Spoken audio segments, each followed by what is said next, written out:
Oh, you said gentleman.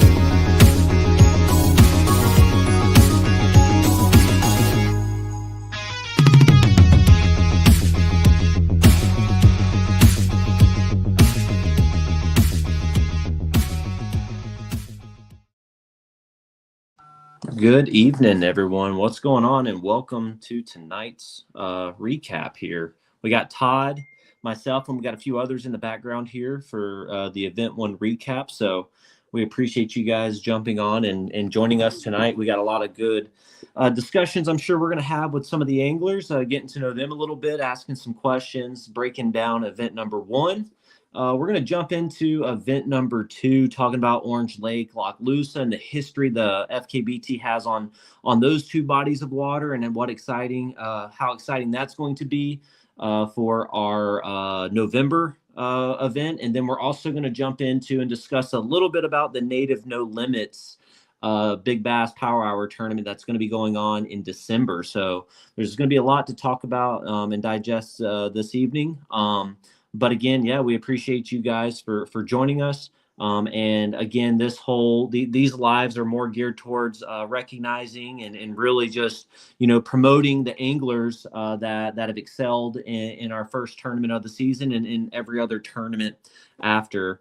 So as we progress in the season, we're going to continue to do these recaps, bringing on those anglers, talking to them, getting to know them a little bit. And yeah, that's really all tonight's going to be about. If you have any questions, comments on how to join the club and what it's all about, be sure to drop your name in the comment section below, and we'll reach out to you and give you any guidance or information you may need to join the club. But also, if you notice something new today, if you look up in the top left-hand corner, I believe it's above my head, there is a QR code on the screen.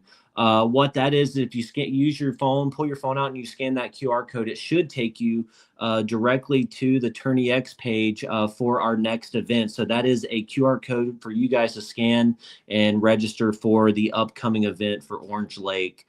And we'll kind of keep that going throughout the year as an easy QR scan there on these lives. So if you have any questions, again, anytime you have any questions for the anglers too, whenever we're going through and doing these little mini interviews, drop them in the comment section below, and we'll provide those questions to the anglers and give them an opportunity to answer here live for you guys. But again, we appreciate it. And yeah, what we're going to do now is we'll jump into kind of just doing a quick overview of the tournament, right? So from a tournament director standpoint, we had 45 anglers come out and participate in our first event on the Central Florida multi-lake challenge.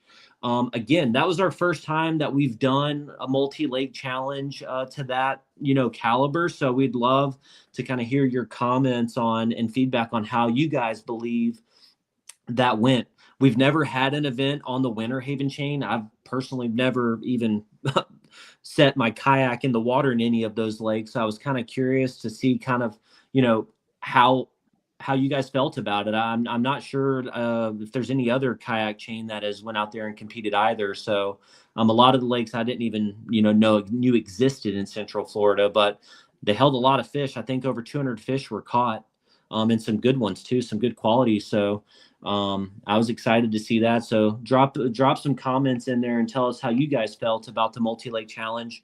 We have the North County multi-lake challenge, and we have a South edition as well. So a lot of good lakes and opportunities for folks to go out there and shine on some of their potential home bodies of water, maybe. So again, I'm going to pull up some photos here too real quick. If I can find it. I'm going to go over real quick just where we're sitting at with our Angler of the Year points. So for those of you that are new to the Florida Kayak Bass Trail, this is something that we're doing a little bit different this year on capturing Angler of the Year points. So sitting in first place, he took home the win, obviously, at the first event. He had 92 3/4 inches. So he caught a limit. He got an extra 10 points. So that's putting him at 102 3/4. You got Jeff Gallagher that finished second with 102 1/4, 101 1/2 for Jason Leach, and Thomas Woodring with 101, and Fred Anderson with 100 1/4. All of those 5 anglers are going to be with us here tonight. We're going to get to talk to them a little bit, and kind of see, just ask them some questions. And we got in 6th place, we got Christopher Lindsay with 99 1/4. Dwayne Guerin, new angler to the scene here at FKBT. He finished in 7th. With 97 points. We got Frizzy Zamora with 94 3/4, Blake Abbey with 93 1/4, and Sherman Bishop sitting in 10th with that 91 3/4. So again, I'm liking this. I think this Angler of the Year format, when it comes to total inches and whatnot, is going to be a very interesting way to capture Angler of the Year, the Angler of the Year title. Appreciate that, Jonathan Allman. But again, we're curious to kind of see your guys, continue to hear your inputs on this as well. But what we're going to do first is we're going to kick off the first person we're going to talk to today is going to be Jason Leach. And the reason I want to talk to him first, one, is he finished in, I believe it was 3rd place in the first event. But something that I wanted to capture real quick and talk about a little bit was his Angler of the Year title. We were able to welcome Jason. Can we? You want to pull on your camera if he's here? If not, we'll put him back to the back of the stage and we'll bring someone else up. I'll go ahead and we'll take him off until he gets back here. When I see his head pop on, we'll bring him up. But what we'll jump to then is we will go to where are we at here? Fred Anderson. What do we got here? We'll bring Fred on. How about that? Let's bring Fred onto the stage. Oh, there's Jason. Oh. Sorry, Fred. We'll go with Jason first with all of his FKBT trophies there in the back. I'm going to add you to the stage here, Jason. What's going on, man? How are you doing, guys? Oh, nothing much. What'd you have your camera on to make sure you had all your banners and everything behind you there? Yeah, make sure everything's set up, show off a little bit. Oh, well, I don't know what's going on there. Hold on. Was that you, Todd? That's me. I was trying to get Jason in the spotlighted. There he is. There we go. Right. Cool, man. How you doing? It's good to see you. Doing good. Just wish I was fishing more right now. Just working too much. Need to be out on the water.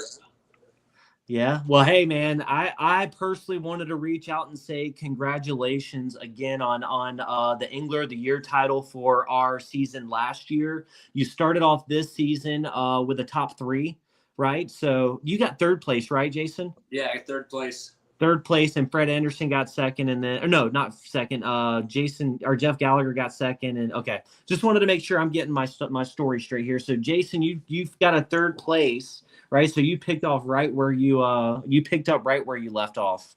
Yeah, a little bit. Well, that's good. Well, to kind of again introduce yourself if you don't mind. I don't know what's going on here. It's going all over. Yeah, it's me. I'm sorry. Go ahead, Jeff, if you don't mind, introduce yourself to the club. We got a lot of new folks here. Tell us a little bit about yourself, and kind of give us a little insight on probably what's one of your biggest accomplishments that you've had here in the FKBT, other than Angler of the Year.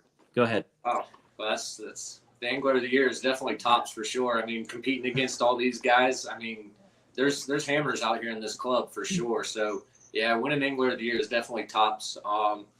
1st place in Stick Marsh last year, that was definitely one. Getting the century mark, that was definitely right up there for sure. So, but those are definitely the best so far. We'll keep going from there. Maybe we'll get a back-to-back Angler of the Years. You never know.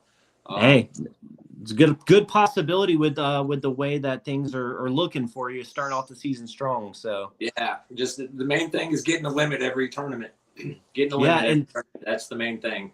It's funny that you say that because everyone's like, "Oh, Angler of the Year is difficult." The most, in my opinion, the most difficult thing is one, it rewards the most consistent angler. But one thing that we did in the banner there that we presented to you at the first event, it highlighted that it didn't have to be 80, 90 inches each event that you No. scored in, right? I don't know what your average was for the season, but I know that you had quite a few in there where you were averaging like 70, mid 70s for your limit, and we're still able to stay calm. And I was gonna say, and those were some of the tougher tournaments, say like Blue Cypress. I know Garcia was actually tough. Pre-fishing was great out on Garcia, but then the actual tournament didn't do so great.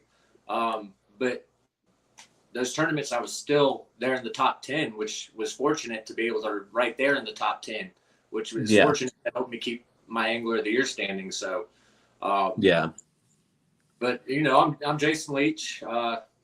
Grew up here in Florida. Started fishing probably actually in my 20s. Didn't really start until my 20s. Moved to North Carolina. Actually cut my teeth fishing in North Carolina, especially kayak fishing. Made my way back down here about 2019. Took a few years off from tournament fishing. Harrelson was like, "Hey, check out the new club, FKBT." Joined it. It was like, heck yeah, this is what I'm looking for. A group of guys and gals that's just wants to go out and fish. I mean, we're competitive, but we're also friendly, which is great. I mean, most of us, we're not sitting there, we're like, hey, this is what this is what we're doing. This, come out with us. That's what I love about this club. It's a great club to be part of. Well, we appreciate that, Jeff. And I just have a question. What did you think about what happened? You called him Jeff. Oh God. Sorry, Jason. I don't know. My brain is all over the place. I see Sean down there. Sean hopped on too. So, question: what was your thoughts on the banner? Did you like that? That thing's awesome. That's cool. I mean, it's better than the trophy. I hate to say that, but it's better than trophy because I mean, it just shows the actual accomplishments throughout the season. So yeah, it came out great. Well, no, I appreciate it with the club. So yeah, it's perfect. Well, I appreciate it. Sorry I wasn't able to make it to the first event to help present that to you, but we wanted to do something special to capture, that it is a year-long consistency that you guys put in, and we want to make it special. We're going to try some different things this year as well for Angler of the Year when it comes to the trophies and the way that we make it memorable for those of you, because again, it is a year-long thing, right? It wasn't just 3 or 4 events that you put effort into. So we want to be able to give back in a unique way that kind of showcases that accomplishment there. So I have a picture here I want to pull up for those of you that might not know what we're talking about. There's the banner. It has Jason there in the middle with his first place check on Stick Marsh, which is a great event because it was his first event. I think that was your first win. But it was also you breached the 100-inch mark there, so you got a century sticker there as well. So but it was also one of the key victories that cemented your win into the for Angler of the Year title there. So it absolutely did. Yeah, congratulations. What I got a question for you. What are your thoughts? Honestly, you can be honest on the way that we're capturing the AOY points for this season. I think it's either way is fine with me. To me, either way shows just consistency. I mean, because I have a feeling a lot of people are going to get cut out by not catching a limit.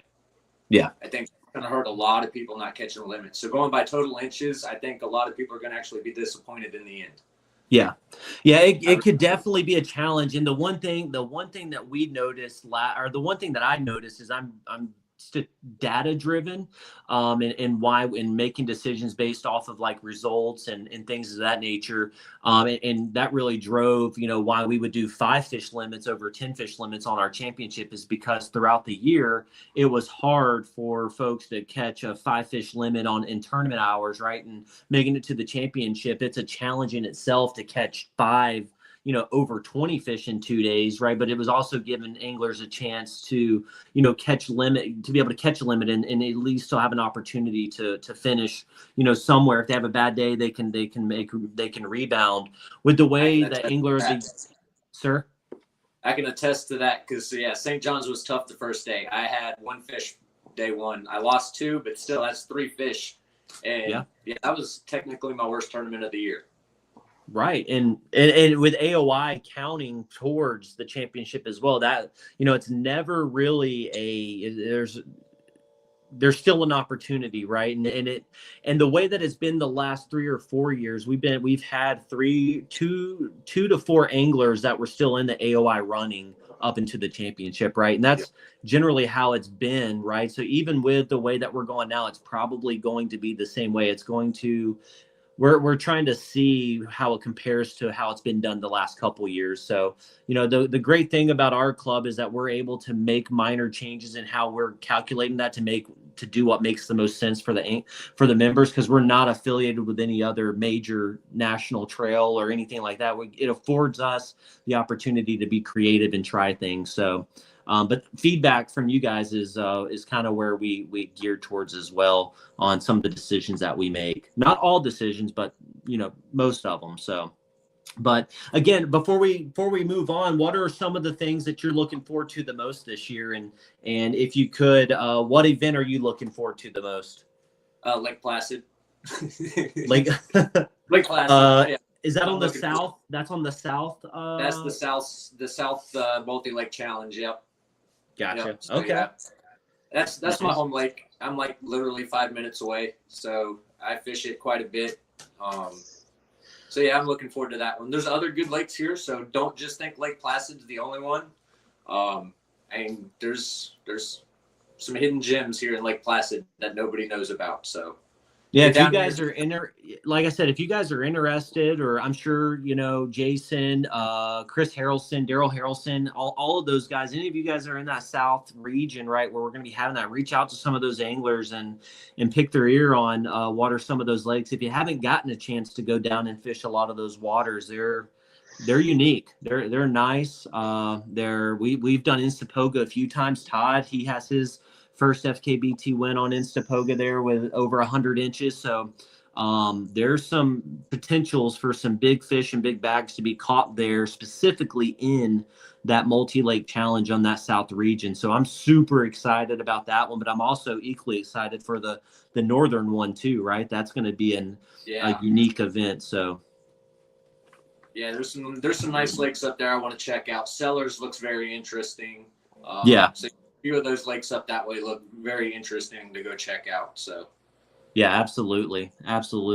So that the south multi-lake challenge is the event that you're looking forward to the most, right? Absolutely. I can actually sleep in. I can sleep in. Don't have to drive 3 hours or an hour and a half. I can wake up at like 5 o'clock and be at the ramp at 5:30. So yeah, it's great. Awesome. Todd, you got any questions you'd like to ask before we move on to the next? No, I'm kind of zoned out here. I'm almost tired. So Todd's been working a lot, so yeah. I know that feeling. Harrelson said he'll do guided trips, $300 a day for the south. So yep, absolutely. I'll do it to 250. I'll cut them. I'll undercut them 250. Are you planning on fishing the native no limit event that's happening? Oh, in absolutely. December? Yeah, that's going to be. I'm going to fish the fish the Bass Nation series, the South Series. Nice. This year. Yeah, I think the South Division. Is kicking off on Orange Lake, right? No, they're kicking off on Harris. the winter. Harris. No, Harris Chain. Yeah, Harris That's Chain. right. Next yes. weekend. A lot of them are going to line up with what we're fishing this year, so I can pre-fish one, and it's going to work out great. So we're fishing Okeechobee. Stick Marsh and Fellsmere, the same thing. Lake Placid is actually going to be their last event of the year. So, yeah, a bunch of them are going to line up right in together. So it's going to be great. Kissimmee Chain. That's fantastic. Yeah, that's going to be good. I know they got the South and a North division this year, so they no longer have their 4 divisions, which is I was actually talking to Matt Boat today a little bit, getting some things squared away. He's the director for the whole Florida Bass Nation kayak series there. So we were talking today, and I'm excited. They're kicking off, I believe, November is their first. Yeah, first November week. 1st. Weekend. So yeah. Yeah. Yeah, November And I know 1st. Blake Abbey and a couple of those other guys that have fished our trail and are fishing our trail or have fished in the past have moved in to help them out there in some of the South regions as well too. So super excited to see how that goes this year with that trail. They're making waves for sure. So super excited to kind of see how all the FKBT members do there.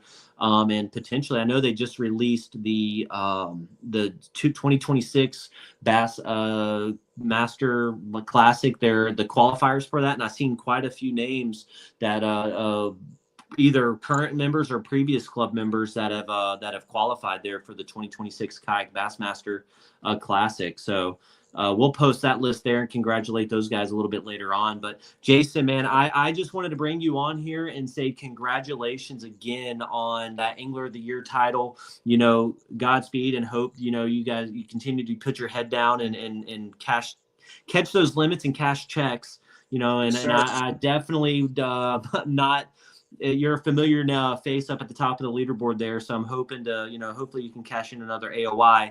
This year, for AOY, I'm going to post 2 options we're looking at for AOY trophies, and then we're going to consolidate, or we're going to confirm on what AOY is going to look like. But this year, AOY is going to be huge. We're going to put our money where our mouth is. If we're doing inches and whatnot to make folks dedicated towards it, our goal is $2,500 cash check for AOY.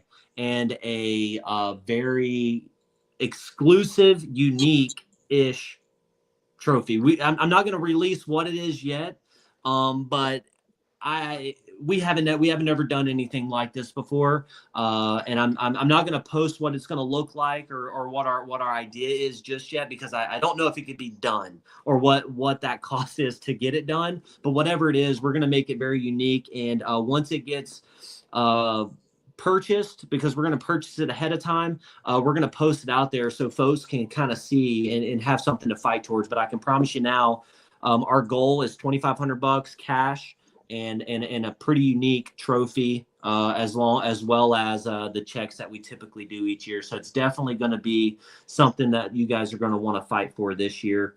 So definitely more to come there. But no, I'm super excited to have you on here. We're going to go ahead and move on. And unless you have anything else you want to talk about, we're going to move on to the next. Nope. Good to go. Appreciate it, guys. Yeah, no, congratulations appreciate you, Jeff, again, man. Thank you, sir. Jason. I appreciate it. My bad. I said Jeff again, Jason. No, congratulations. I'm going to go ahead and move you off to the back there, Jason. And we are going to bring on Mr. Fred Anderson. How you doing, sir? Good. How are you? What's up, Thanks, Chris, for having me.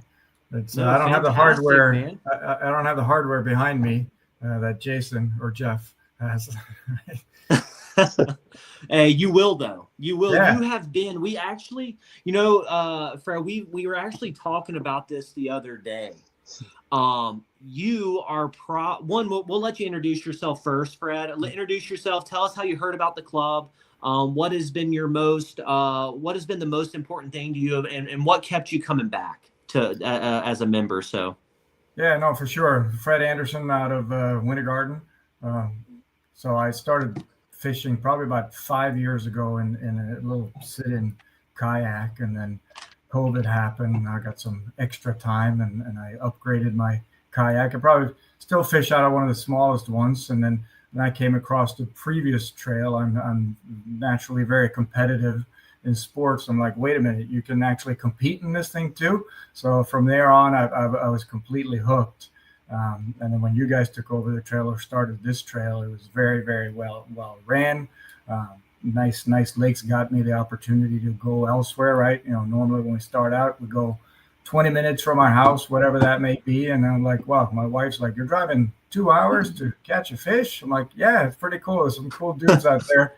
You know, ran into Harrelson, Mitch, Chris Mitchell, Todd. I've run into you too.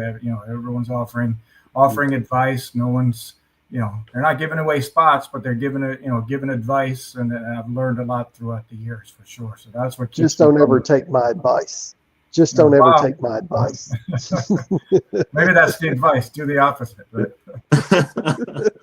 Well, no, Fred, that's amazing. I know a lot, when you hear people talk about our club, and it's something that I take, to heart and appreciate, is how much people are willing to help anglers, right? And it's not necessarily giving away spots or what have you, right? But but if you ask, people are like, hey, come fish, right? People aren't afraid to have you come in and fish and share their secrets and tricks to the trade to get you to catch fish, right? So to me, you can watch videos. A lot of our members have YouTube channels, post videos, and have a huge social media following. So, I mean, the answers are out there. But I mean, the great thing about it, and something I love and it's what keeps me coming back and doing this each and every year, is the people and how the community, not just in the FKBT, but the community across the U.S., right, and even globally. You can talk to Blake Abbey and a bunch of the other guys who travel around the globe competing, right? It's becoming a big thing, and we're super glad to be a part of it, but super fortunate to have folks like you as members of the club. I just wanted to say thank you for coming back each year to be a part of the club. But I do want to highlight the fact that Fred might not have won Angler of the Year last year, but Fred, every time you enter one of our tournaments, you are probably, if not one of the most consistent anglers we have in our club when it comes to catching limits and finishing inside the top 10. Mm-hmm. I think every event that you've been in so far, minus a few, you've been in the top 10. Am I right or am I wrong? Yeah, you're right. Last year I had a rough year. I think it started out on headwater, Fellsmere, and I came in. I don't even know if I caught a limit. I'm like, all right, I'm going to start doing a lot better, and I just didn't catch on. So that can get frustrating, and then you start chasing big fish, thinking you can, you got to start winning instead of just going out there and having fun. And that's why I like this challenge, the multi-lake. It allowed me, based on the weather, sometimes I get blown out of the water. Depending on the weather, but it allowed me to pick a lake that I saw some spots on. I had not pre-fished it. I had pre-fished another lake the week before, and it got skunked. So I'm like, okay, check that one off the list. I'm not going back there. And I found some spots that looked good to me, and I fished my style, right? So that's what I try to keep doing. Learn in the meantime, but if you find something that you enjoy, if you find your style of fishing, that's what I try to do. And especially early in my career, you're like, oh my God, this guy he's punching and catching, 24 inches. Let me start punching, which I still do. Or I'm going to try this, I'm going to try that, instead of just sticking with what you know and what's producing results. And then you build from there. So I think that's what's helped me. Well, good. If you could give advice to anyone that, is probably on the fence on joining a club or fishing to, I say in parentheses compete, but just come out and join a club where there is we do have competitions and tournaments. What would be the best bit of the most important advice you would give to that person that's on the fence? No, just go out and have fun, and don't really worry about the leaderboard and the results, right? If you're out there catching fish, and if you catch one, if you get skunked, or if you catch 5, you're still going to have a good day out there. There's no one that I ran into after the fact. I'm like, oh my God, Fred, you only placed 25th, or you only placed this. You don't know. That's not even the conversation. Everyone's congratulating, everyone's sharing some good stories. So if you're intimidated about the competition part of it, don't be, because everyone's just encouraging everybody. And there's a lot of different winners. Of course, you got the Jasons of the world that are really, really good at it, and they deserve to be up there every time. And if you strike luck once in a while, so be it. But so if you place 40 out of 45, that's okay. Come back next time. No one's going to hold it against you. Absolutely right. But again, persistency and practice, and for you, that's paid off, right? You came in this tournament, right? I believe you finished in 5th place, right? You were in 5th place with 90 1/4 inches, right? Yeah. So you were able to, you got a 20 1/4, a 19 3/4, 19 1/2, 18 1/4. You would have been, you were, a 14 1/2 inch fish, 15 inch fish away from winning. Yeah, no, and that's the other advice. Don't do what I did. I had a really good tournament. I was really excited. I was I was trying to catch a limit. I caught 4 really, really early, 2 good ones, and between I Yes. think 8:15 and 1:15, I didn't find anything, and I caught a 19. And I'm like, wow, I got 2 12-inchers still on the board, and I caught another 19, I think, at 2:15. And I'm like, I'm probably only 15 or 16 away from placing in the money, which actually that's the other advice. Then I stopped. Well, I still fished my style, but I got a little stressed out just trying to grab that last fish, which never works. I should have slowed down a little bit, and who knows, but we're always only 1 fish away from moving up, right? So I have the same story as everyone else. But Yeah. no, that 12, and I think the 12 and a half that's on the bottom of my board was really hurting at the end of the night. I'm like, man, I was 15-incher away from having a really, really good tournament. I still had a really, really No, good you tournament. had you had a fantastic tournament. But you were about 2.5 inches, 3 inches away from, first place. So that's not a bad thing at all, right? That shows that you had something, but you had something dialed in, right? And just like it's happened to me, it's happened to pretty much everyone that I've known that's been in that situation. As soon as you get it's kind of a blessing and a curse in the same. You get 4 really good fish, and you're like, man, and then you're like, man, I'm at the front, I'm at the top of leaderboard. You start watching it a little bit more, and you're like, you kind of throw off what you're doing. You speed up a little bit because you're like, I got to get that 5th fish. And then next thing you know, you're a couple like an hour and a half, 2 hours away, and you're like, I just need to get a fish on the board to get my limit, right? So it definitely could. You gotta that's the biggest thing to me. It's not the other anglers, it's yourself, and coaching yourself to slow down in those moments and just focus in on what you've been doing right the entire time, right? And don't leave fish to find fish, right? Because that's what happens too to some of us anglers. I'm like, oh man, I can just go over here. I caught fish here and pre-fish.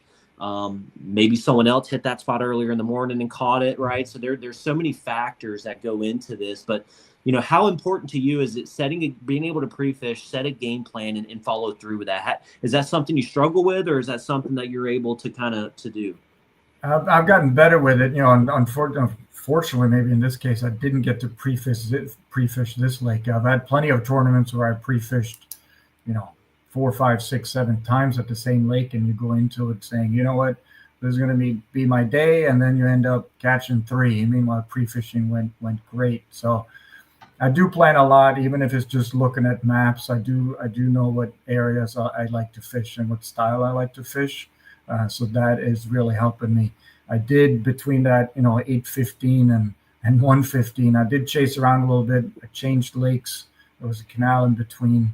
It was a little windy for me, but it had really, really good areas. I changed some baits, and it turned out the last 3 fish I caught, and one of them didn't measure, was on the same bait as I caught them at 7:30 in the morning. So I could have brought 1 rod and had the same bait all day long, right? That's the danger where you catch something and the bite turns, and then now you start fuddling around, you start changing baits, you start changing style, instead of, hey, this has been working, let's stick with it. And that helped me.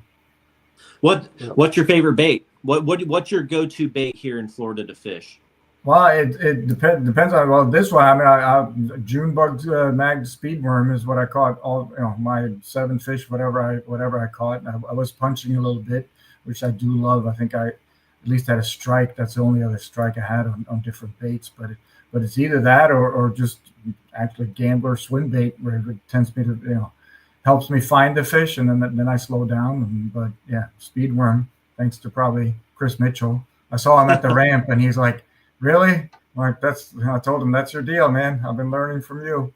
So hey, that's been working. And I'm sure he loves that, because he throws it out there. That's his staple, is that speedworm. So he puts it out there, and y'all see how successful he is. So it's crazy that a lot of people actually pick it up and they throw it, and they do real well on it. So I want to say one thing is, going back to what you were saying earlier, Fred, that stick with it. You may not always finish in high, but you may not always get a limit. But the one thing is that it can happen on any lake, any day, at any time, right? Some of the best anglers that I know, sometimes they get skunked or they don't get a limit. And some anglers that usually, a lot of times may not do as well, they wind up doing very well, you know. For example, in Stapoga, which we talked about earlier, I got very, very, very lucky on that lake and, caught 100 inches in an hour, right? And that was right at the end of the tournament. So it can happen, So I totally agree with what you're saying. And it's, so don't ever be scared to join in, because anybody, I don't care how much you fish or how little you fish, anybody can get into that hot spot. No, the angler of the year is going to reward the most consistent and the best ones. For right. all everyone else, and me included. Hey, if lightning strikes one tournament, you know what? That's your tournament, and be proud of it, right? Yeah, and the goal here, something we're trying to emphasize for folks is, right, it's the reason we shifted to what we did, and I'll elaborate a little bit more, is Angler of the Year, right? It's the entire year. We used to put 3, 4, 5, whatever those events were, is what we would use to count your best whatever towards Angler of the Year. And we started talking, and we're like, man, this needs to be captured the entire year, right? And how can we do that and be creative with it and incentivize or pretty much highlight the anglers who are able to catch a limit, right? And then reward anglers for catching a limit, right? It could be a limit of 12 inches and you're going to get that extra 10 points regardless, right? So again, I'm excited to kind of see how it all plays out and see how competitive it really is there for Angler of the Year. But we did loosen up some of our, standards for qualifying for the championship, right? So it's still going to be very competitive, and we're trying to boost how many participants that we have in our championship. One, to make the playing field a little bit bigger. We've been averaging around 35-ish to the championship. We're going to try to get to that 50 angler mark for our championship this year. So Angler of the Year is going to be pretty based off of catching a limit and how big of a limit you catch, and gives you your total inches. But at the end of the year too, the championship is going to be worth double. You're going to get 20 points versus the 10, right? So you catch a limit on the championship, you're going to get 20 points plus the total number of inches you catch. So it could do a big swing there, right, for those anglers. So a lot could happen this year, and we're going to keep a close eye on the Angler of the Year points and keep you guys up to date on where you stand. So anything else, Fred, you want to share with the club? Any advice, anything of that nature? No, that's it. I mean, I've enjoyed it. I really like the multi-lake challenges for sure. It gives everyone, I think, an opportunity to, again, fish their style. So anyone on the fence, any new ones that may only catch, 1 or 2 tournaments, just keep doing it, right? Come out for 1 or 2. If you're not chasing an Angler of the Year, you may win the biggest bass, or you may strike lightning in the bottle that day, right? Or just go out and have some fun, meet some Absolutely. people, and find a new lake to fish. Absolutely. And the most important thing is find new fishing friends. Find friends. Yep, that's for sure. So, Fred, I appreciate you hopping on, man. I'm not going to take up too much of your time on Thursday. Again, I just want to say thank you again for being a part of this club. Continue to do great things out there on the water. I'm sure we're going to continue to see your name at the top of the leaderboard like we have in the past. So, again, if you need anything, always don't hesitate to reach out to us. We're here to help. But again, thank you for being an ambassador of kayak bass fishing here and a member of the Florida Kayak Bass Trail. And again, hopefully we'll be able to see you out on the water soon. Yeah, absolutely. Appreciate you having me. Yep, thank you. All right, we're gonna move on over to our another top finisher of the event number 1 that we had on the Multi-Lake Challenge. He was also he's no surprise. Everyone knows who this guy is. He was a previous Angler of the Year champion for the FKBT. He is back at the top of the leaderboard. And I do want to say something before we bring it on here. I can just tell him he's welcome. for this $225. He cashed out on the first event because he is not known to buy big bass tickets in previous years. He wouldn't waste his money on doing it. And I know he had caught big bass in the past, but never bought the ticket. Now with it being included in the payout, he is very fortunate to take home $225 and a 4th place finish. So without further ado, appreciate you, Thomas Woodring, for sitting back there in the back of the backstage. But again, welcome to the stage, Thomas. I appreciate you for being patient back there. We're gonna introduce yourself, tell us a little bit about you, and we'll get into the tournament. For those who don't know me, my name's Tom Woodring. I think this is my 6th season. I think this is our 3rd season. I fished with this trail when it was originally the Kayak Anglers Florida Trail, Sunshine State Trail. Yep. So that was 6 years ago. I've done Bass. I didn't really do Bass Nation last year, but I did it 2 years prior. One Angler of the Year in there, one Angler of the Year with KEF, one Angler of the Year here. Last year was not a good year, but this last tournament, it was first time since the second day of the championship where I was like, yeah, I'm having fun again. So that's good. Well, I know why last year wasn't. I know why last year wasn't a good year for you. It's because you quit doing your videos. I stopped doing them before that, so it doesn't really matter. No, I think you had a lot going on with your kids and stuff too, right? So you put a lot of things ahead of that, which is needed, right? So and then for whatever reason, I mean, it happens. It just I could go through every tournament and break down everything that went wrong, from weather changes to just boaters being in the wrong place at the right time. But I mean, it is what it is. You just have to deal with it. Right. This year, though, 4th place, 91 inches. I don't think you got over 90 inches in an event last year, did you? I think it was. Nope. Yeah, I don't think you did. Right. So this year you started off strong, 91 inches again. You were, again, an inch and almost 2 inches away from, catching a 1st place there. Right. And starting off the season strong. So, I mean, you caught the biggest fish, the 22 1/4. Right. And your limit there, you had 18, 17 and a half, 17, and then a 16 1/4. It was pretty, average. You would have had to get about another 18 or so, and you could have, took home the dub there and a nice check and trophy. But again, a 4th place finish is a fantastic start to the season, right? With 101 inches, has you sitting in, I forgot where in Angler of the Year points. I'm sitting, 4th. Yeah. I'm sitting at 4th. Yeah, so Jason's just ahead of you. Yeah, that's right. So what was the trick to big bass? What was able to take it home? Well, most of the day I was fishing deep because I've really honed in on okay, if I'm going to have live scope on the boat, I want to use it. Yeah. And the lake that I picked, there was not a lot of shore structure, but I did find a lot of stuff offshore.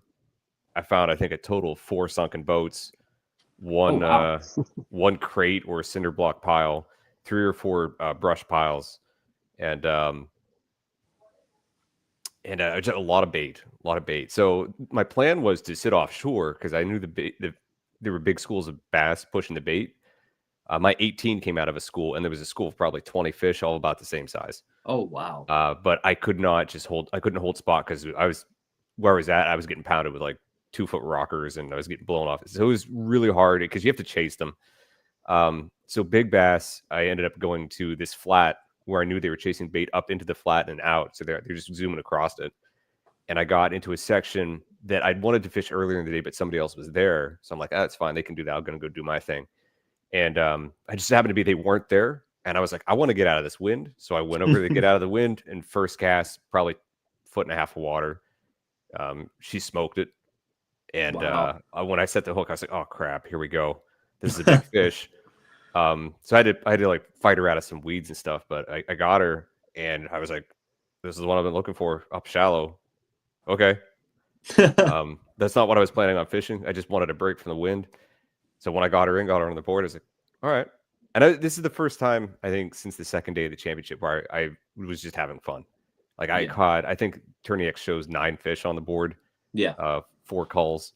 Yep. But to be honest, I probably caught double that.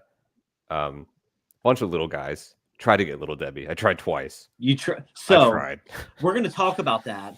So we'll talk about that moving forward because we'll we'll discuss that. I'm gonna get you Little Debbie's too. But we're gonna crack down on Little Debbie submissions with mouths open and deductions. That's if we're gonna do reverse. So Little Debbie, if you try to leave the mouth open or whatever, we're gonna add inches to it. It's gonna follow the same requirements as if for a legal submission as it does in our club. So Yeah, it'll be all sideways. Yeah, theoretically, Tom, you did win Little Debbie. Okay. But we had Fine. already That's awarded fine. it to that. So at the end of the day, yes, you would be the official winner based off of the criteria of the mouth closed and not open. But moving forward into the season, we will be adding inches to submissions to where their mouths are opened or done wrong, essentially. So, but you did win that title as well. We're going to give it to you and who was it, John Hicks? I think it was Hicks, yeah. Yeah. We'll give it to both of you. I got you some Little Debbies. We'll give you at the next event. Okay. I like We got a Hicks. special prize for the next Little Debbie. Yeah, we do. It's a big surprise. It's a big gift or prize. It's a big Debbie. Yeah. You want to tell them what it is, Todd? Tell them what No. Little Debbie's going to be. Okay, it's going to be a surprise. No, it's going to be a surprise. It's going to be a big Deborah. Yeah. So for you, Todd, you definitely want to be trying to get Little Debbie at the next event. I can tell you that. I mean, I'm not changing baits, so the big fish eat it, the small fish eat it. That's how I fish. Well, that's good, man. So what's your goals this year? Are you planning on fishing more or what's the plan? I'm probably going to primarily just focus on this trail. That's the plan. If I get to dip into BASS, I'll do it. But yeah, I do want to fish the native power hour. Hopefully my motor will be up and running by then. And then maybe do the Bassmaster in February. But mostly fish this trail. I did not have fun last year. Yeah. And for whatever, for multiple different reasons. So I just want to have fun. That's all I did. I didn't look at the leaderboard on that Saturday. I went out and I caught fish. And I caught a bunch of fish. And I was like, I'm having fun. There were fish that I just, I knew they weren't big enough. So I shook them off or I'd take them and look at them.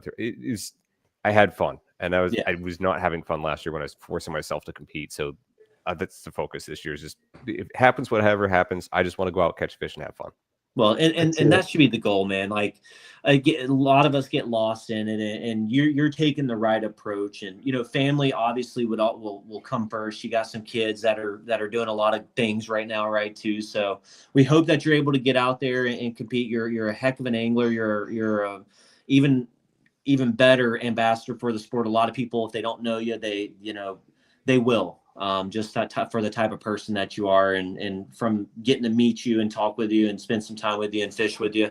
If you guys ever need anything, always, I'm sure he's helped me out so much with anglers with the fishing chaos and having issues with, making sure folks' locations were set right. So you went above and beyond and out of your way to help with the videos and everything with the club in the past. So we're super grateful. When I saw your name at fourth place, I smiled because I knew last year you were struggling, and it just, I wasn't there for the entire year, but you were like, man, I just need to go home. Right. I like, you had a rough day. So seeing your name in fourth place, catching that big fish, even though I know if it wasn't forced, you probably wouldn't have bought the ticket. But probably wouldn't have. But you got $225 out of that, and then we contributed 225 of that to the lunker. So it's the first one. So you're in first place for that as well. Last year that took over $2,000 home. She's not going to hold. I mean, it'd be crazy if you did, but it's not going to. Catching a 23 is easy. Catching one that's 24, you'll probably see some 24s. We'll see what happens at Orange Lake. Yeah, and and this native big bass thing too. That our event is co-hosted on the chain as well, right? So I'm sure we're going to see some big bass there being caught. There's every lake that we fish at this year has an opportunity to bring home a giant. I think the one that was leading the longest last year was before Harrelson took over was Hunter Taylor's on the Claremont he's chain. 24. Yeah. So I'm excited, man. I'm excited. I'm glad that you're that you're back to having some fun out there on the water, man. I just like seeing people smile and having fun at the end of the day, right? We are trying to make the club as fun and easygoing and just doing it in a way that where you guys can just go out and catch fish and not have to worry about anything else. So again, anything you want to share to those anglers that are on the fence or, thinking about joining, what is the one piece of advice that you'd give them? Same question I asked Fred earlier. I think, same thing that Fred said. It's like, if you're looking to come hang out with people and fish and have fun, and I think the club does a good job of, even if you don't, place in the money or win a check, a lot of people still go home with something. They do a very good job with sponsors. So you may go home with a pack of baits, or, so much stuff got given away last year. Like somebody got a Newport, the championship. That was a giveaway. Rods, reels, BB1s, dude. There's so much that.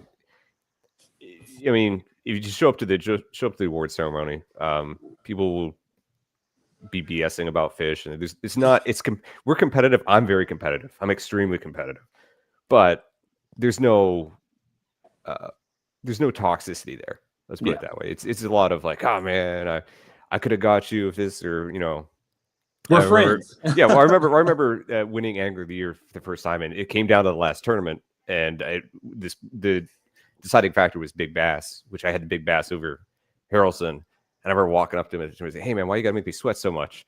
So I was like, all I could do is sit there and watch the board, but please don't catch one bigger than 23. Please don't catch one bigger than 23.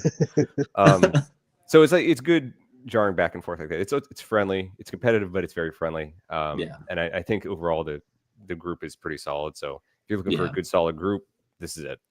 Yeah, and we appreciate that. And it has nothing to do with me, Todd, Sean, or anything. It's the anglers. We're very grateful, but the same anglers that fish with us fish with bass too. So if you are wanting to go more competitive, like not more competitive, but if you have goals and aspirations for professional fishing and wanting to fish for the bass fishing in the Bassmaster Classic and that sort of thing too, the Bass Nation is that avenue right there too as well. Yeah. And they're the same folks that fish our club that go over and fish that are trying to go do more of the professional scene, but also too, they're again, same group of people, right? They're same thing. So it's very similar. Like I've fished with Greg Thomas a lot. Greg Thomas is a pretty chill dude. He runs, I guess he's helping run the Central South Division. So same thing there. Yeah, it's just there's an avenue to like a national championship if you really want to get into it to do that. Yep, and travel. Yeah, we got the Bassmaster that's coming back down to Florida. I'm not sure the date. February. It's in February. It's in February. So Bassmaster Kayak is going to be coming back down to Florida. We have, a lot of our anglers in the club travel out to like Del Hollow, Alabama, Texas so anything you want to do, any dream that you may have or want to challenge yourself, we got anglers that are experienced enough to be able to help you. Thomas is one of those guys who does a great job in being an advocate for the sport. So again, we appreciate you coming back out, Thomas, and enjoying it. I do want to bring up your fish here real quick, and I got a little thing here from you. So this was Big Bass was sponsored by Hobie Eyewear. So he was able to take home a pair of Hobie Eyewear and $225 for this 22.25-inch fish here. So and a sweet check here that was done by Mr. Todd himself. So Thomas, a pair of Hobies. How's the Hobies? Yeah. I don't know. I was gonna try them, but then Orange Lake ate my motor, so then I went home. So I didn't get a chance to do it. I was only out there for like an hour. Oh, really? Yeah. Nice. Well, man, congratulations on Big Bass taking home a pair of Hobie Eyewear. We're looking forward. You planning on being out there in November for Orange? Yeah, I'll do it with or without a motor. Gotcha. It'll just, depending on what the motor situation will depend on where I launch. Yeah, and we'll talk a little bit about that later. But if you guys do happen to have a spare Torqeedo or whatever, reach out to Thomas. He's in the process now of trying to get some parts from Torqeedo to replace some issues he's having with his. But if you do have a spare one or one that you might not be using during the tournament, reach out to Thomas. and communicate that with him or set that up so that he could have something squared away for Orange. But Thomas, man, I appreciate that. I know you're probably busy tonight with your kids. We'll move you to the backstage, but looking forward to seeing you at Orange, man. Yeah, keep up the good work. Thanks. Yep. So the Kissimmee Bass Nation event is going to be February the 7th and 8th. Okay, so February 7th and 8th. Where's it at? Sorry, did you say? It's Kissimmee. Oh, nice. So Kissimmee. So we're having our event on Kissimmee. Bass Nation, I'm sure, is having an event on Kissimmee, and then you got the Bassmaster, the major trail on Kissimmee. So the Bass Nation here south, they're having theirs in conjunction with the Bass Masters. Gotcha. So it's together. Okay, yeah. That makes sense. That makes a lot of sense. So yeah, and we'll do better. We'll share the once Bassmaster officially releases it. If they have, we'll post it on our Facebook page and social media for those of you that may be interested. I did see a photo. We got Sean on here, but appears that he's driving. I'm gonna mute him because it's kind of loud. Until we bring them on the stage here. But I saw Barbara comment, and I want to get to that. I saw Todd bring it up a few times. So talking about challenges and multi-lake events, where can you find the lakes for the North and South challenges? Barbara, all of those posts, Jeff Gallagher made a post on our Facebook page. You can go and select multi-lake challenges, search it on our Facebook page, and it'll pop up. It had our Central, the South, and North all in one file. You could go to the file section. I'll send you an email so that you have it. I know that you reached out and asked about it for the Central event. I'll send you an email with the PDF. But all of those files, everything that we have event-wise, it can be found on the TourneyX tournament dashboard homepage. I don't think I've built the tournaments out for those two yet on TourneyX, but I will this weekend. But everything else, it could always be found on the files on our Florida Kayak Bass Trail official Facebook page. But I'll email it to you as well, just so you can have it. But yeah, thank you for that. Sean, are you good, or are you driving? You wanna pop on here so we can talk about your first place finish on the Central Lake Challenge? You there? Fine. All right. Yeah, you got me. We got you loud and clear. Not your picture, your whatever, but we got your audio. You there? Yeah, I'm driving home from my daughter's high school football game. So. No worries. If you need to focus on that, we can always get you on here at the next one.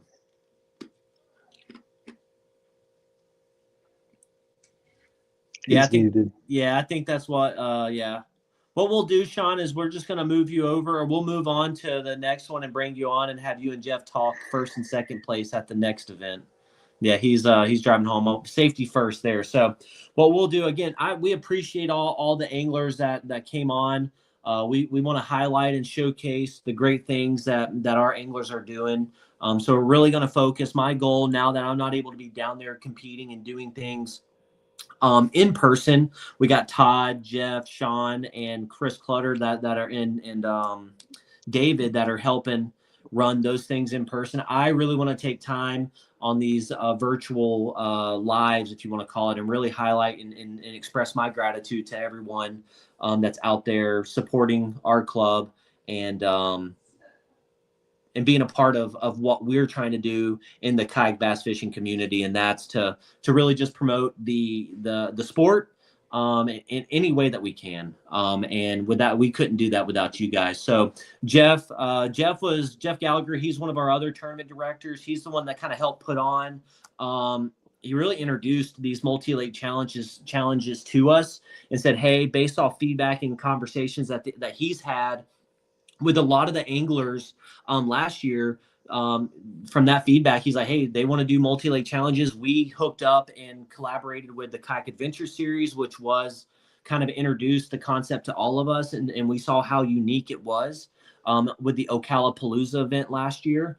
And we're like, hey, let's try to do something like that next year on our schedule to give folks an opportunity to fish multiple different bodies of water in a tournament to kind of that best suits their fishing style. Todd, I wasn't out there, never been on the Winter Haven chain. I'm sure Sean's never been on it. You've never been on it. How did it go? Like, what was your thoughts on it? How much of a challenge was it? Did you like it? Did you not like it? Oh, I loved it. One of the things that I found, that was the challenge was the wind, of course, and but I, for me, I used the wind to my advantage, and me and David Myers just let everybody go out that morning, and we just started fishing right there at the boat ramp, all the grass, and I mean, shoot, I had a fish right off the bat, right Yeah. there. And so I think about 10:30, I had my limit. Just unfortunately, I couldn't get upgraded, from that point. But um, going in blind, I looked at maps and all of that kind of stuff. I didn't have a chance to pre-fish, so I didn't really know exactly where I was going to go. But looking at where I put in at Juliana, and my goal was to go over to what is that, Maddie, that's Yeah. next to it, and I wound up fishing Juliana almost the whole time. Oh, wow. So I did go over to Maddie for maybe the last, almost to the last hour, but um, Juliana was kind of hitting for me really good, and Yeah. David did pretty well on there as well. So for a couple of guys that never even you know seen the water or been on it, did okay. So I Yeah. think a lot of people had a lot of fun. There was a lot of fish caught. Um, if the wind wouldn't have gotten up so high, I think it would have been even better. You know, Yeah. we may have broke that 100-inch mark if Really. that wouldn't have happened.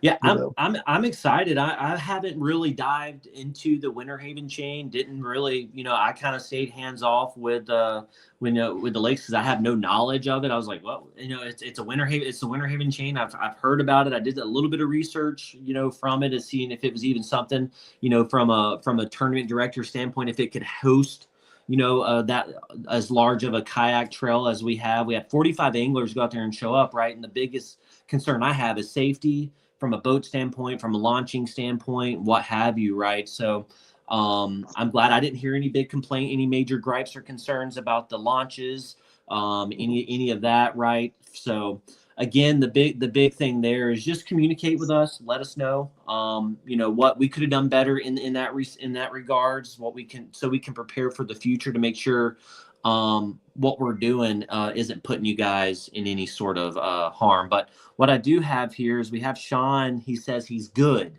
He's parked, it appears. So we'll bring him back on the stage. So we have Sean Spears. What For up? those of you that don't know, he's one of the founding figures of the FKBT. So his is also his first, dub in the FKBT. So Sean, we'll turn it over to you a little bit. No need to introduce yourself, but you can. But yeah, tell us a little bit about your experience this past tournament and what led you to successfully get in first place. I'll let you go. I mean, Bailey's already heard the story. I was talking to Daryl, and Daryl checked a body of water for me that I wanted to fish, and it was much more shallow than we thought, according to the mapping. And all I did was do Google Earth research, and I was on the phone with Daryl, and I was like, "Hey, if you want to come fish with me, we'll go fish the smallest lake on this whole, what was it, 11 or 12 lakes?" Yeah. And we did that just because the wind was going to be a little bit high, and I could cover a bunch of water real quick with a bunch of different lures and hopefully find the fish. And it just kind of worked out. I mean, once I wanted to catch them on a buzzbait, to be honest with you. So I started off with a buzzbait, and then I went to the frog, and then I got on my favorite bite called a jig bite, and it was good. And I did break off I didn't break off. I bent out a hook on one that was probably, I don't know, 23-ish, and another probably 20, 21. So I would have been over 100 inches, but I lost a couple on a jig. I bent out one jig hook that I didn't think I could bend out, and I reverted back to my favorite jig that you can pull a car with and not bend a hook out. I was junk fishing. I mean, once I found the jig bite was working, I kind of held that in my hand for a while. Then I had some schoolers roll by me, and I had a chatterbait in my hand, a thunder cricket, very specifically, Bailey's favorite, a thunder cricket. And That's the only. It's not the only one. I disagree. It changes daily. No, I had a thunder cricket in my hand at that moment when they came up and schooled. I caught like a 16, and I caught a 20 or 20.5, something like that. And I caught like 8 more after that, all of the same school, but they were all dinks. I don't know how many fish I caught, maybe 30 that day. Jeez. Just caught the right ones. There, I caught a ton of little ones. I caught them mainly speedworms, jig, chatterbait, frog. I don't know what else I caught them on. Those 4 baits mainly. That's just alternating. You've never been on the Winter Haven chain, correct? I absolutely never been out there. I only looked at a map and a picture. Nobody You told me anything basically about... threw a dart on a map and said that's where you're fishing. I've never been there. Never heard anybody talk about it. Never heard anything besides whatever research I did on it for about 10 minutes and made my decision that I was going to go to the smallest lake. You should have bought a lottery ticket the same day.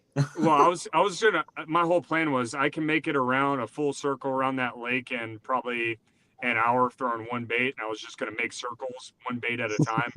Yeah. And just went one direction, turned around, went the other direction, and started catching them. And we were playing bumper kayaks because there's a few of us on the same lake. I'm trying to think, was there 5 or 6 of us on that same lake? So I know you and you.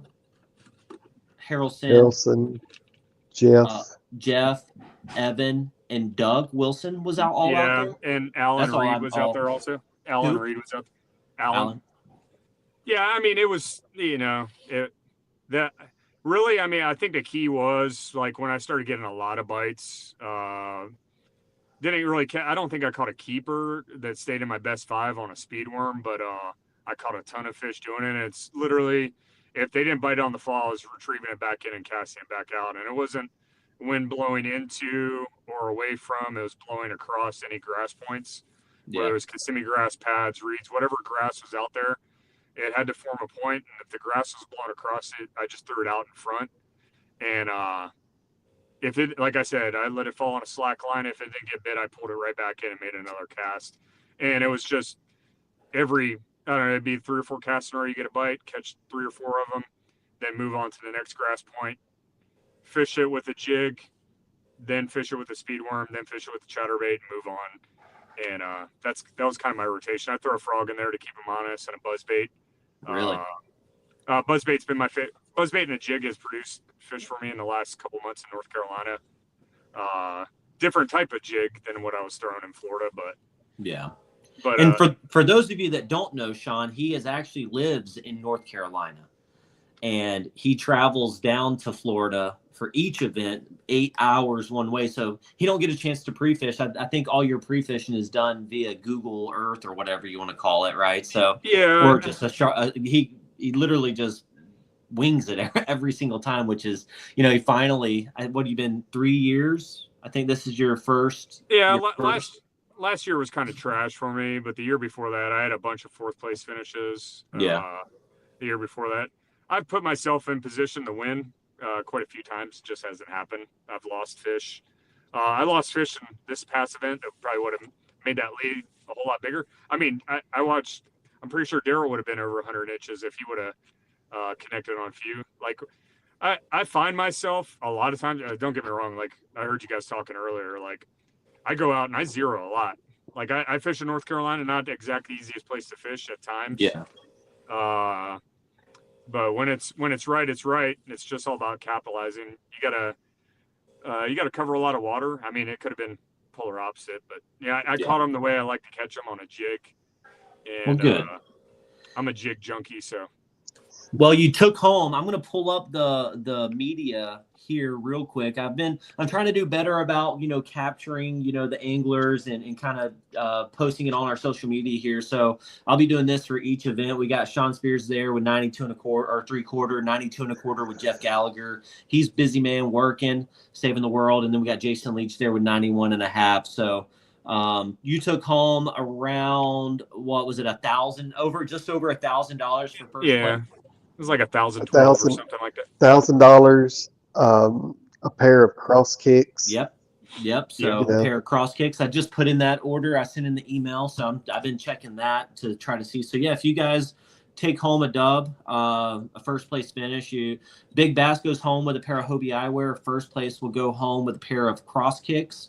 So yeah, we're super fortunate to have the sponsors that we do have this year. Again, you're probably noticing when you're looking at our banner,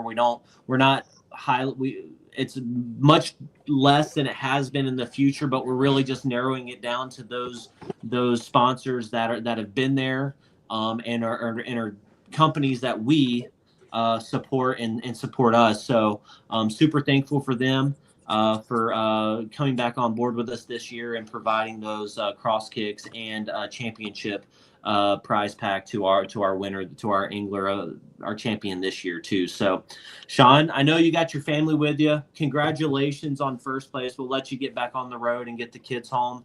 But what we're going to do now is we're going to kind of shift over to talk quickly about our event number 2 and our Native No Limit event. So you're more than welcome to stay on, Sean. But if not, you can head home. I'll mute myself just in case, but I'll stay on. Cool. Yep. No worries. We'll keep you up here. Are you coming down for Orange? Of course I'm coming down for Orange, Todd. I show a much higher level of commitment than Chris Bailey over here.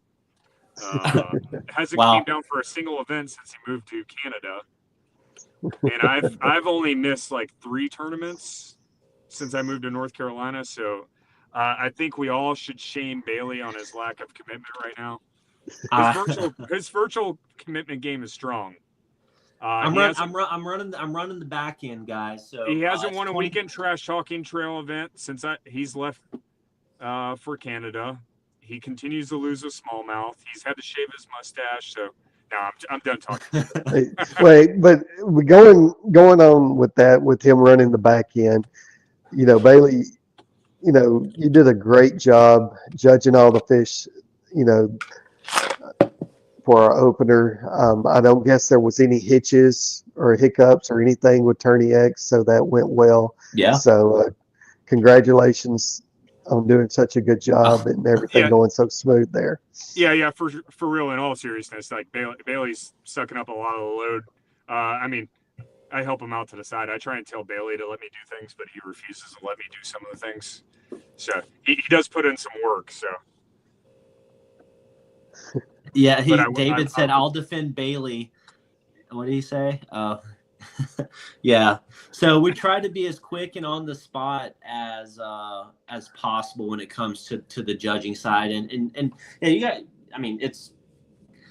that's all I can do, right? So I can't be down there competing and hanging out with you guys in person. So I'm going to do my piece and make sure that everything's ran smoothly on the back end, fairly, equitably, like equal across the board. There was a few things where I reached out to some folks to, make sure everyone was, following the rules. Nothing major, nothing crazy. Again, thank you guys. That's a testament to you guys for reading the rules, understanding what those expectations are, right? No one reached out to me upset when fish got denied or deducted. The one thing I will say I saw on more than one occasion was cracked mouths. If I'm able to see through the fish's mouth the color of your bump board, it's a 1/2-inch deduction. So and then another thing too is when you guys are inputting your the length of your fish, so an example that I'll give you guys is a fish is 14.5 inches is what it measures on the board.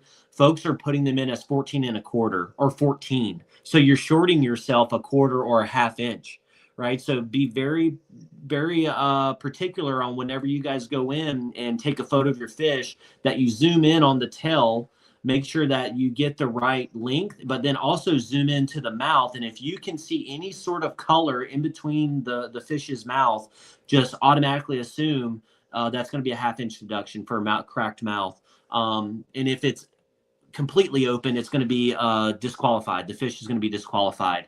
So just do yourself a favor, go in, check the mouth, zoom in on the mouth and the tail, and make sure that you guys are putting in the right measurements. And then if the mouth is open, just submit a different photo where the fish's mouth is completely closed. Other than that, yep, Todd, what you got? Yeah, one other thing, which I think most everybody did a really good job of it, but this year we are going off the check-in, check-off, Yes. using that on the app. So, I know there was a few that you had to reach out to make sure that they were checked out. So, just a word of advice, set yourself an alarm on your phone. Set yourself an alarm to check in, like you normally would going for lines in.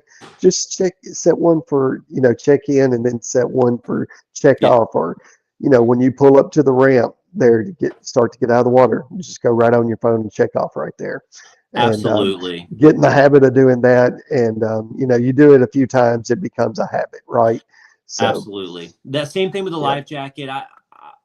I'm going above and beyond in sending messages through Tourney X. I went above and beyond that when it was getting within 5 to 10 minutes and messaged folks through their personal cell phone and messenger saying, hey, make sure that you're checking in off the water, because failure to do so, right, is that there's a penalty of a 5-inch penalty for failing to check off the water within that time frame. Now, the caveat to that is I'm not in the business of deducting people 5 inches or penalizing them, right?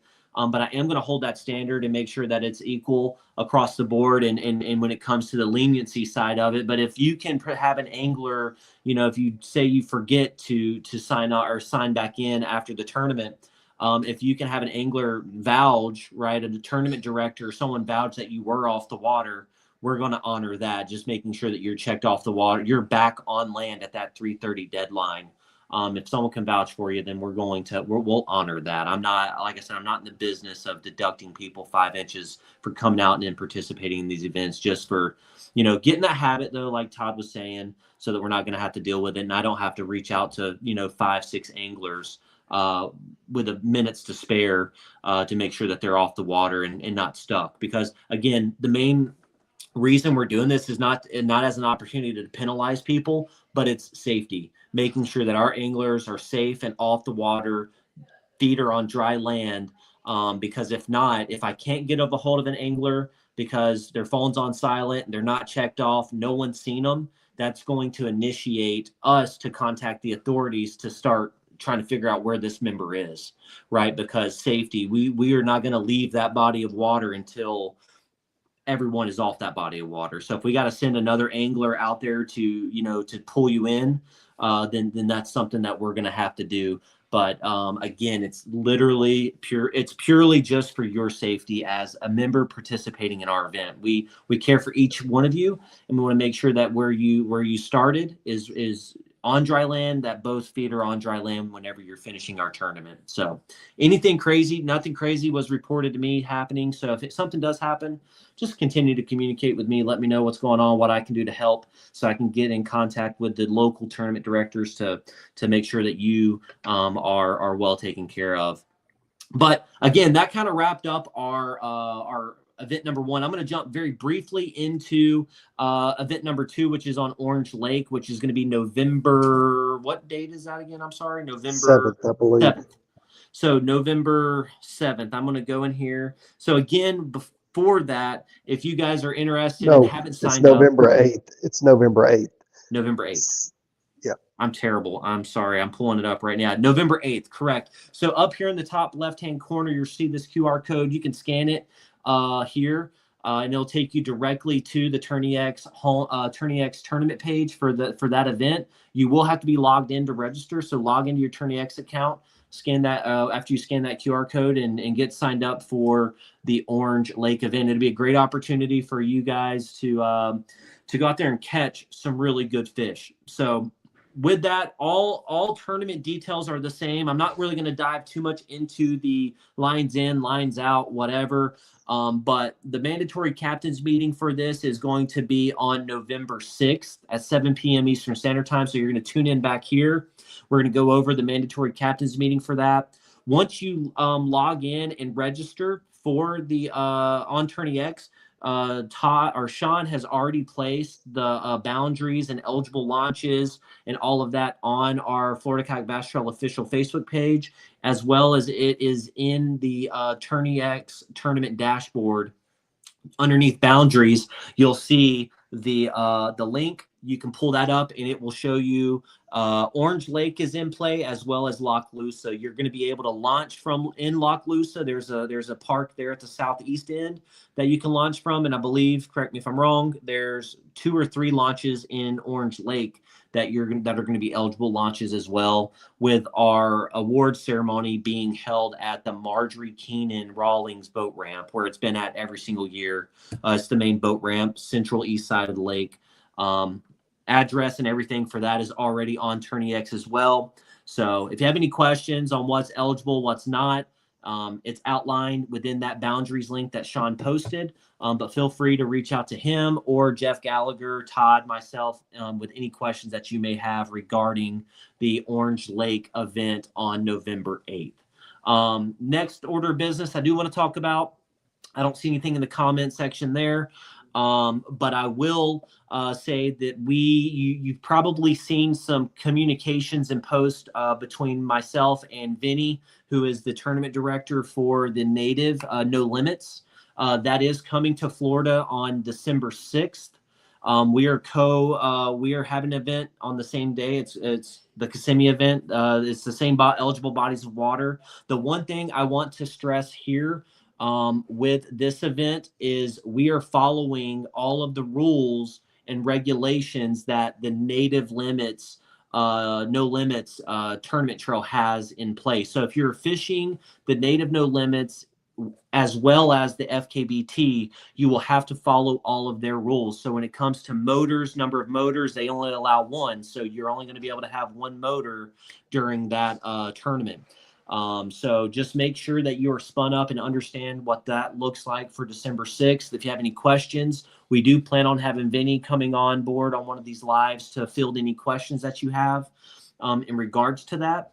You will have to fill out a waiver. I believe it's $130 entry fee for that event. But they give away, based off 100 anglers, they give away a kayak for the No Limit winner, the angler who catches the most total inches, and then the overall big bass for that tournament is going to go home with a Native Titan 12.5. I shared all of the information on our Facebook page, so you guys can go there, read all about it. We'll do a little bit more deep dive into the specifics a little bit later on, but I just wanted to push it out there now to spread the word to your friends, your family, Florida, Georgia, South Carolina, North Carolina, Alabama. We're trying to post it out there. We need over 100 anglers to come down to Florida to Kissimmee and put on an absolute bloodbath for that event. It's a fantastic time of the year to get out there and catch fish. It's going to be cold, a little bit colder, but it's going to be fun. The bite should be on fire. There is a big high school tournament going on the north end of Kissimmee, the Bobby Lane Cup. They're going to be launching out of Camp Mac there, so just be well aware of that. We fish that chain in conjunction with the Bobby Lane Cup, but in canals and waters, again, just safety. Make sure you keep your head on a swivel and have all your safety devices in play. Wear a life jacket. But ultimately, another thing that just got posted was a virtual award ceremony. So yeah, we're going to go. It's not 100% guaranteed yet, but based off the polls and what Vinny just posted, there's a good chance that the award ceremony for that event is going to be virtual. the FKBT is going to be hosting their award ceremony for our event in person. So we will be having our event in person. The location is to be determined. It's either going to be on the north end of Tahoe at the Big Tahoe Marina, or we're going to do it on the south end of Kissimmee at Coleman Landing like we've done in the past. It's going to be one of those two locations. So just stay tuned for that. But again, I just wanted to talk about those two things there. Chris, you need to do a Florida versus Georgia tourney at Seminole sometime. So we actually did a Florida Georgia tournament on Seminole 2 years ago, and it was a lot of fun. I actually talked with Matt Vogt today a little bit, and we're going to come up with something this summer in regards to Georgia, Florida, and bass and FKBT. We're going to come up with something to potentially, it's still in the books now, don't hold me to it, but we're going to try to do a tournament at some point, statewide tournament. We've been talking about it for years. We're going to put action to it and try to make it happen this year. But we got to work out some details on that. But it's a lot of fun.